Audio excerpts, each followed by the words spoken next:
यंदाही बाप्पासाठी काहीतरी वेगळं करायचं हे ऐकलं की मुलं लगेच कल्पनाच्या दुनियेत शिरतात. कोणी यूट्यूबवर तर DIY डेकोरेशन पाहतात, कोणी पिनलेस्टवर स्क्रोल करतंय, तर कधी कोणी मागच्या वर्षीचं डेकोरेशन आठवतं.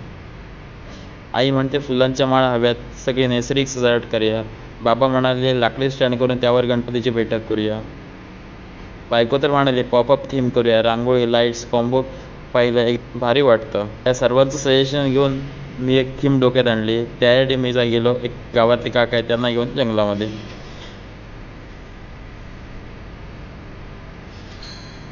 पावसाळे दिवस असल्या कारणाने मच्छर तर खूप होते. मच्छर चावलं तरी आम्ही मॉस्किटो लावून जंगलामध्ये गेलो. मोठमोठ्या सजावटीपेक्षा घरातल्या हस्तकला अधिक महत्त्वाचं असतात. गणपती बाप्पा येणार म्हटल्यावर सगळ्याच घरात एक वेगळीच चैतन्याची लाट उसळते. बाप्पाचं स्वागत केवळ मानाने नाही तर आपापल्या घरी सुंदर आरासने करायची असते. मग सुरू होते ही सजावटीची तयारी. उत्साह गोंधळाने एकत्र येण्याचा आनंद याने भरलेली असते. आम्ही या जंगलातून फलक कट करून आणलेत. ते आता कट करून त्याला पॉलिश लावायचं आहे. प्रत्येकाची साईज वेगळी कट करून घेतली. समोर जे आहे ते एक पॉलिश केलेलं आहे. वॉर्निश करून ठेवलेलं आहे. लाकडाची शेड आहे ती. पॉलिश आणताना सुद्धा योग्य प्रकारे आणलं पाहिजे, कारण एक इंडिगो कंपनीचं येतं, डार्क येतं, ते लावलं ते पूर्ण काळसर होऊन जातं. हे याची थोडी शाईन आहे. हे पिडिलाइट कंपनीचं आहे. एशियन पेंट्सचं सुद्धा चांगलं येतं, ते लावून घेतलं आम्ही. पण लावण्याआधी पूर्ण साफ करायचं, कारण ऑलरेडी आधीपासून त्या काळी मस असते, काळा कलर आलेला असतो. चल आपण बघूयात आतमधले घरामधलं डेकोरेशन. खिडकीची पाईप आहेत. खिडकीचा आपण पडदा लावलेला पाईप आहे, त्यावरती मी पडदा लावून घेतला, म्हणजे जास्त काय त्याला खेळ टोकायची काही गरज नाही आहे. बाबा पण थकलेले. बाबा पण सकाळी घरामध्ये हॉलमध्ये आणि बाहेर कलर मारून घेतला आहे. आणि मी तर कामावरून आलेलो, त्यामुळे माझी तर धावपळ थोडी होतीच. सगळं फळं सर्व आणायचं. याच्या आधी सर्व बाबा करायचे. आता माझ्यावरती जिम्मेदारी बोलली मला करणंच आहे ते, आणि करण्याचा आनंद एक वेगळा असतो. बायको पण मदतीसाठी आलेली आहे. तर एक कलक आहेत ना, ते दोन्ही साईडचे दोन सेम करायचे आणि एक साईडला वरती एक लावून घेतलेला आहे. त्याला वरती चांगल्या प्रकारे मारल्यावरती थोडं चमकतं आहे. लाईट्सवरती इफेक्ट पडते, अजून जास्त चमकतं. म्हणून योग्य प्रकारचं जर वॉर्निश निवडलं तर तुम्हाला उत्तम दिसेल. ते सुंबाची दोरी याच्यावरती बांधायला घ्यायची, का नायलॉनची जी सटकते, सुंबाची दोरी थोडीशी ओलसर करून घेतली तर फिट पण बसते.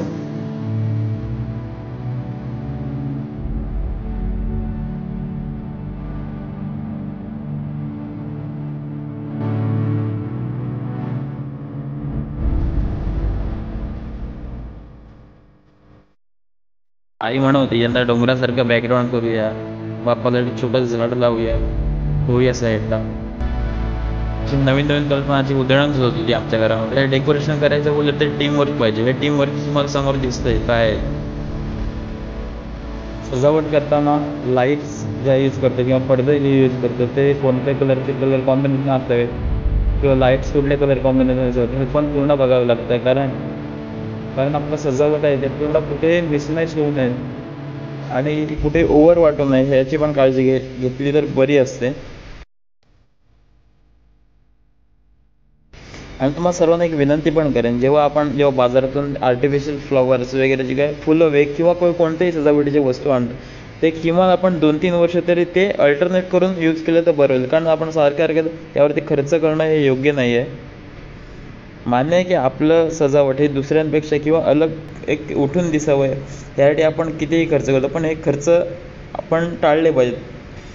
भले आपण सर्वजण बोलतो का 1 वर्षातून एकदाच गणपती बाप्पा आपल्या घरी येतात, तरीही तुम्हाला तेच सजेस्ट करेन की तुम्ही ते अल्टरनेट यूज कराच. कारण हे जे फ्लॉवर्स वगैरे हे सगळं आर्टिफिशियल आहे, प्लॅस्टिकमध्ये आहे. ते गेल्या वर्षी याच्या आदल्या वर्षी जे मी डेकोरेशन केलेलं ते पूर्ण मी एक नर्सरीमधून फ्लॉवर्स आणलेले, एक 350 रुपयाची अशी कुंड्या आणलेल्या, त्या समोर ठेवलेल्या. आत्ता हे ज्या वर्षीचं मी डेकोरेशन करतो हे अल्टरनेट करून मी पुढल्या वर्षीही वापरणार आहे. आणि हा एकदा यूज केल्यानंतर हे डायरेक्ट आपल्याला पुढल्या वर्षीच वापरायचं. मध्ये कोणत्याही 11 महिन्यामध्ये आपण ह्याला कधीच यूज करत नाही आहे.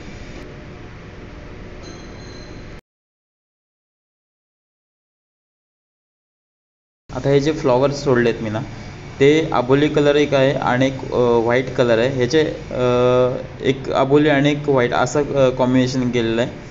त्यामुळे ते दिसायला पण थोडं चांगले असतं, कारण तो कलर कॉन्ट्रास्टमध्ये पाठचा पिवळ्या कलरचा किंवा गोल्डन कलरचा पडदा एक आहे आणि व्हाईट कलरचा खाली एक, असं कलर कॉम्बिनेशन केलं तर तुम्ही पण चांगले. खाली एक ग्रीन मॅटसुद्धा मी लावलेली आहे. एकंदरीत काय, गणेशोत्सव म्हणजे संस्कृती, श्रद्धा, कला, एकता आणि जबाबदारी यांचा सुंदर संगम. चला मग भेटूया. गणपती बाप्पा मोरया.